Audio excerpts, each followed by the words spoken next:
문순태 소설, 단편 소설인데요.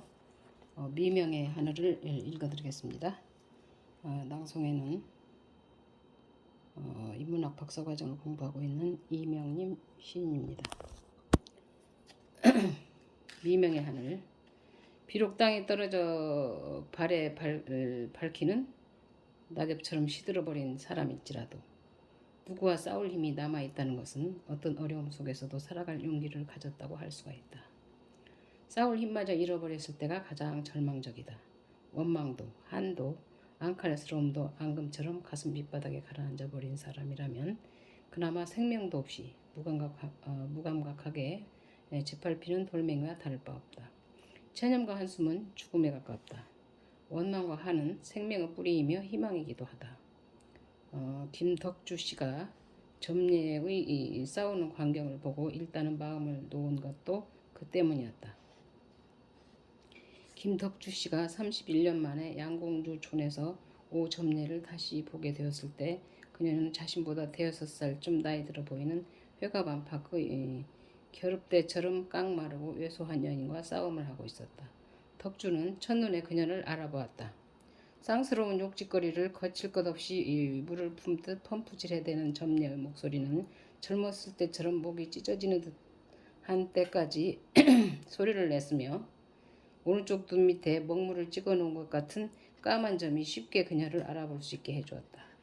옛날 고향 어른들은 점례의 그때까지처럼 꺽꺽 울리는 목소리 때문에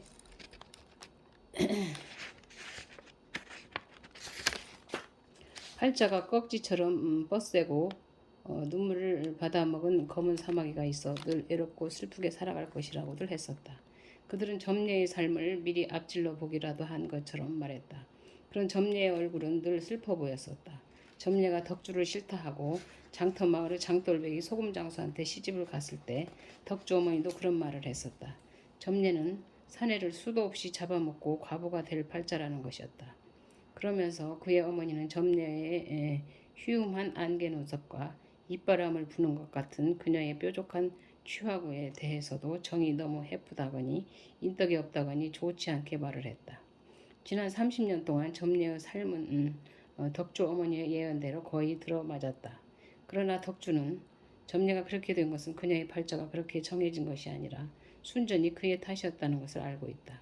31년 만에 애써 점례를 찾은 것은 불행하게 된 그녀 앞에 그의 죄를 털어놓고 용서를 받고자 함이었다.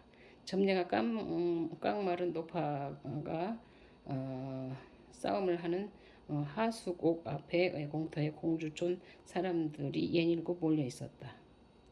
공주촌은 광주에서 포주읍으로 가자면 읍 조금 못 미쳐 극락교를 건너기 전 4차선 고속화도로가 흑갈색 철판처럼 곧게 뻗은 큰 길에서 비포장 황토길로 꺾어들면 아파트촌이 있고 그 아파트촌에서 밋밋한 산등선이 이쪽으로 200m쯤 되는 거리에 재개발을 기다리는 폐촌처럼 을씨년스럽게 웅크리고 있다. 마을의 들머리에 시골 농협창고 같은 목욕탕이 있었는데 미군 부대가 떠나고 부대가 있던 그 자리에 아파트촌이 들어서면서부터 문을 닫았고 문짝마저 떨어져 나간 목욕탕 건물 옆에는 돼지우리처럼 칸막이 방들이 질비하게 잇대어 있는 단층 바라크의 하수곡이 여름 한낮의 더운 햇살 속에 기다랗게 뻗대어 있었다.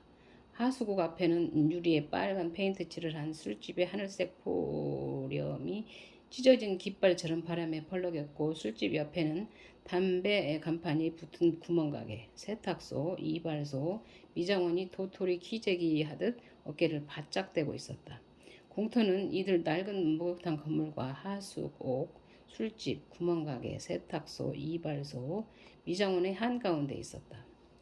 미군 부대가 옆에 있었을 때까지만 해도 이 공터에는 미군 지프와 트럭들이 빠져나갈 틈도 없이 빼곡하게 주차를 했으며 창고 같은 목욕탕의 굴뚝에서는 젊은 욕망의 뜨거운 입김처럼 검은 연기가 하늘로 줄기차게 솟았고 하수곡에서는 군화 발소리와 알아들을 수 없는 짓거림, 배고픈 창자를 빨래처럼 비틀어 쥐어짜는 듯한 여자들의 웃음소리가 공터에까지 낭자하게 흘러나왔다.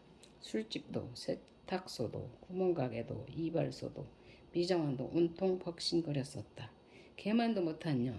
양갈보질 20년의 누렁이, 깜둥이, 흰둥이, 가지각색 골고루 새끼들을 퍼질러 놔놓고도 부끄러운 줄도 모르고 지랄이요. 지랄이. 점례 내년은 얼굴에 개 가죽을 둘러쓴 개요. 그러니까 늙어 골아 빠져서도 이 마을을 떠나지 않는 게요.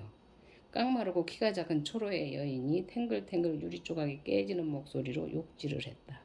힝, 똥 묻은 개가 재 묻은 개 나무라고 자빠졌네. 내년은 영자, 춘자 두 딸년을 양공주 안 맹글었냐? 서방 가진 년이 무엇이 부족해서 두 딸년을 양갈보로 팔아먹어. 그래, 부부간에 코 큰 놈들 똥구르마 끌다 본게 그놈들 똥까지도 조합해더냐? 그렇게 딸을 하나도 아니고 둘씩이나 양갈보지를 시켰구만. 점례도 지지 않고 장작 패는 목소리로 욕짓거리를 퍼부어대며 당장 춘자 어머니의 머리끄덩이를 잡아 동댕이 칠 듯이 두 손을 휘어졌다. 구경을 하고 있는 마을 사람들은 아무도 싸움을 말리려고 하지 않았다. 두 여자의 싸움은 좀처럼 끝나지 않았고 오물을 토하듯 한 더러운 욕설은 팽팽한 햇살과 함께 잘 버무려져 칙칙한 여름의 열기를 더욱 뜨겁게 했다. 두 여자는 서로의 과거를 난도질했고 쟁기의 날카로운 모습으로 갈아엎어놓은 듯한 자신들의 지나온 삶에 대해 부끄러움을 느끼는 대신 힘이 더욱 살아난 듯 오히려 앙칼스러워졌다. 구경하는 마을 사람들은 그들의 욕설이나 서로의 약점을 까발린 내용에 대해서는 흥미를 느끼지 못했다. 마을 사람들은 그들 두 여자의 과거와 현재를 자신들의 손바닥 들여다보듯 환하게 알고 있었기 때문이다. 마을 사람들은 차라리 그들 두 여자가 빗물이 질컥하게 괴어있는 공터의 진흙바닥에서 한바탕 붙들고 뒹굴기를 기다렸다. 그러나 그들은 그 두 여자가 언제나 그랬듯이 똑같은 욕짓거리를 푸짐하게 쏟아놓은 것으로 싸움을 끝내게 되리라는 것을 알고 있었기 때문에 한바탕 엉클어지게 되리라는 것은 기대하지 않은 것임도 몰랐다. 구경꾼 중에서 심장이 찐득거리도록 흥미를 느끼는 것은 덕주 혼자뿐인 듯 싶었다. 그는 담벼에 대문도 없이 앞이 툭 터진 하수국 옆 목욕탕 건물에 그늘 무릎이 저리도록 쪼그리고 앉아서 점례와 춘자 어머니라는 여자가 뱉어내는 욕짓거리들에 열심히 귀를 기울였다. 그는 곧 더 자세한 이야기를 듣지 않아도 점례가 살아온 과거를 선명하게 떠올릴 수 있었다. 양코백이 똥이나 퍼주고 살았음시롱 무엇이 잘났다고 지랄이여. 그래, 양코백이 똥구르마 끄집어서 우리 식구 안 굶어 죽고 살았다. 어쩔래. 그래도 내년 모양으로 누렁이, 껌둥이, 흰둥이는 낳지 않았어. 어쩔래. 나도 그 짓에서 시부모님 자식 새끼들 먹여 살렸다. 왜? 양갈보짓해서 시부모 먹여 살렸으니까 양갈보 효부 낳고만 그려. 양코백이 똥 퍼주고 묵고 살았으면 그만 이제 두 딸내는 왜 양갈보를 맹글어. 그것들도 묵고 살라고 그랬다. 어쩔래. 애비애미 똥 푸는 짓 못하게 하려고 말이야. 힝, 효녀 심청이가 둘이나 나왔구만. 내년의 껌둥이, 흰둥이 새끼들은 무엇이 잘났다고 자랑이여. 그까짓 것들도 자식이라고 자랑을 혀. 아이고 우매 하늘 부끄러워라. 왜 자식이 아니여? 이 애미헌티 얼마나 잘하는디.